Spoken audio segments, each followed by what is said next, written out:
வணக்கம், வெல்கம். இது சிம்பிளி சமையல். நான் உங்கள் ரீகா. எல்லோரும் நலமுடன் இருக்க இறைவனை வேண்டுகிறேன். நம்ம ஒரு சில காய்களை மட்டும்தான் திரும்ப திரும்ப சாப்பிட்டுட்டு இருக்கோம். ஆனால் சில காய்கறிகளோட அருமை தெரியாமல் நம்ம அதை சாப்பிட்றதே இல்லை. நிறைய பேருக்கு தெரிஞ்சிருக்கும் கொத்தவரங்காய். இதை இப்போ உள்ள பிள்ளைங்கள்லாம் பெருசாக சாப்பிட்றதே இல்லை. ஏன்னா நம்மளும் அதை சுவையாக செஞ்சு கொடுத்தா வேணும்னு சொல்லி கேட்டு வாங்கி சாப்பிடுவாங்க. அப்படி ஒரு ரெசிபி தான் இன்றைக்கி பார்க்க போகிறோம். நம்ம சேனலில் புதுசாக பார்க்குறவங்க சேனல் பிடிச்சிருந்ததுன்னா மறக்காமல் சப்ஸ்கிரைப் பண்ணிக்கோங்க. பெல் ஐக்கான் கிளிக் பண்ண மறந்துடாதீங்க. ஆல் பட்டனும் ப்ரெஸ் பண்ணுங்கள். அப்போ தான் நான் போடுற வீடியோஸோட நோட்டிஃபிகேஷன் உடனே வரும். நீங்களும் மிஸ் பண்ணாமல் பார்க்கலாம். வாங்க கிச்சன் போகலாம்.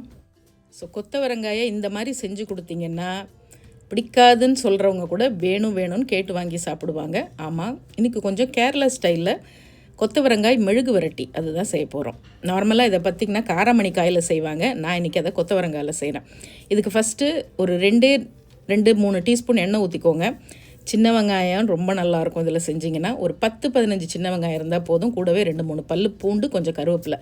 பூண்டு சாப்பிடாதவங்க பூண்டை மட்டும் அவாய்ட் பண்ணிவிட்டு சின்ன வெங்காயமும் கருவேப்பிலையும் சேர்த்துக்குங்க. நல்ல ஃப்ரெஷ்ஷான இளசான கொத்தவரங்காயை இந்த மாதிரி கட் பண்ணிக்கோங்க. கொத்தவரங்காயில் அதிகப்படியான நார் சத்தும் இரும்பு சத்தும் இருக்குது. டயபெட்டிஸ் இருக்கவங்களுக்கு இது ஒரு அருமருந்து. அடிக்கடி நீங்கள் செஞ்சு சாப்பிடுங்க.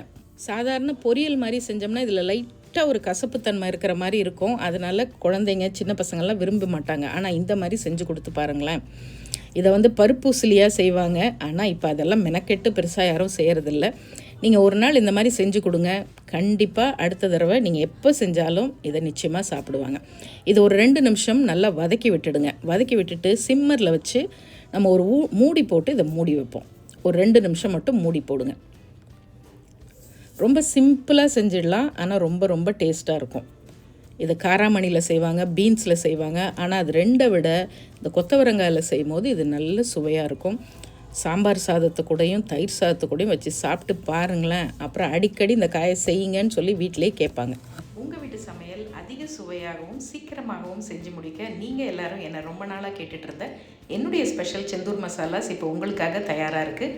தேர்ந்தெடுக்கப்பட்ட முதல் தரமான பொருட்களை கொண்டு ட்ரெடிஷ்னல் கிரைண்டிங் ப்ராசஸில் எங்கள் வீட்டுக்கு நாங்கள் எப்படி அரைப்போமோ அதே மாதிரி உங்களுக்காகவும் நானும் என்னுடைய குழுவும் சேர்ந்து செஞ்சுருக்கோம். அதோட டீட்டெயில்ஸ் எல்லாம் டிஸ்கிரிப்ஷன் பாக்ஸில் கொடுத்துருக்கேன். இதில் 2 பொருள் தான் நம்ம போட போகிறோம். கொஞ்சமாக செந்தூர் மஞ்சத்தூள் போடுறேன், செந்தூர் தனி மிளகாய்த்தூள். வேறு எந்த மசாலாவும் இதில் போட போகிறதில்ல. நம்மளுடைய மஞ்சத்தூள், மிளகாய்த்தூள், அப்புறம் மல்லித்தூள் இதெல்லாம் பார்த்திங்கன்னா ஃபஸ்ட்டு குவாலிட்டியில் அரைக்கிறதுனால அதோட கலர், ஃப்ளேவர், டேஸ்ட்டு எல்லாம் அருமையாக இருக்கும். வாங்கி நிறைய பேர் அந்த ஃபீட்பேக் கொடுத்துருக்கீங்க. கடையில் வாங்குறதுக்கும் உங்களுடைய மஞ்சத்தூள், மிளகாய்த்தூள் எல்லாம் அவ்வளோ நல்லா இருக்குது சிஸ்டர், அவ்வளோ ஃப்ரெஷ்ஷாக இருக்குதுன்னு. கண்டிப்பாக வாங்கி ட்ரை பண்ணி பாருங்கள். இப்போ அதையும் சேர்த்து நல்லா வதக்கிட்டு கொஞ்சமாக தண்ணி அப்படி தெளித்து விட்ட மாதிரி கொஞ்சமாக ஊற்றினா போதும். ஸோ ஊற்றிட்டு நம்ம மறுபடியும் என்ன பண்ணலாம், ஒரு 2-3 நிமிஷம் மிதமான தீயில் வச்சு மூடி வைப்போம். ஸோ இப்போவே ஒரு 3/4 பதம் கிட்ட பார்த்திங்கன்னா காய் நல்ல இளசான காயாக இருக்கிறதுனால சீக்கிரமாகவே வெந்துடும். இப்போ ஓப்பன் பண்ணியாச்சு. இப்போ காய் ஒரு 3/4 பதம் வந்துருச்சு. இப்போ நம்ம தேவையான உப்பு சேர்த்துக்கலாம்.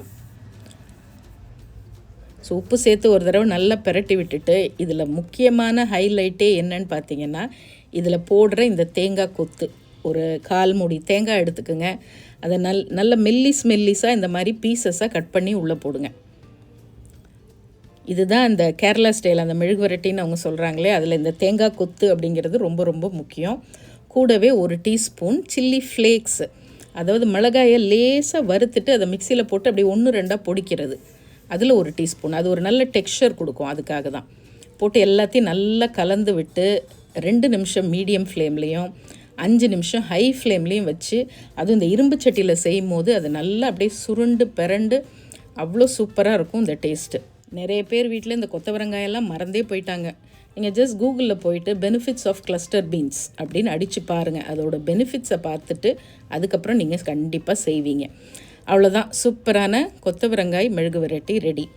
இதை தேங்காய் எண்ணெயில் செஞ்சிங்கன்னா இன்னும் ரொம்ப நல்லாயிருக்கும். அது உங்கள் விருப்பம். இதை அப்படியே பாத்திரத்தில் எடுத்து வச்சுட்டு இருங்க அந்த சட்டியிலேயே கொஞ்சம் சாதம் போட்டு பெரட்டி சாப்பிட்டு பாருங்களேன். அது இன்னும் சூப்பர் சுவையாக இருக்கும். ட்ரை பண்ணி பாருங்கள். அந்த உருண்டை சாதமே அவ்வளோ டேஸ்ட்டாக இருக்குங்க.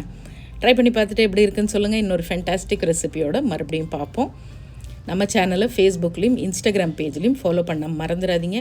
செந்தூர் மசாலாஸ் வேணுங்கிறவங்க 30 வகையான மசாலாஸ் நம்மக்கிட்ட இருக்குது. வேணும் டிஸ்கிரிப்ஷன் பாக்ஸில் டீட்டெயில் இருக்குது, ஆர்டர் போட்டுக்கோங்க. இன்னொரு ஃபேண்டாஸ்டிக் ரெசிபியோட பார்க்கலாம். இது சிம்பிளி சமையல். நான் உங்கள் ரேகா. தேங்க்ஸ் ஃபார் வாட்சிங். Take care. பபாய்.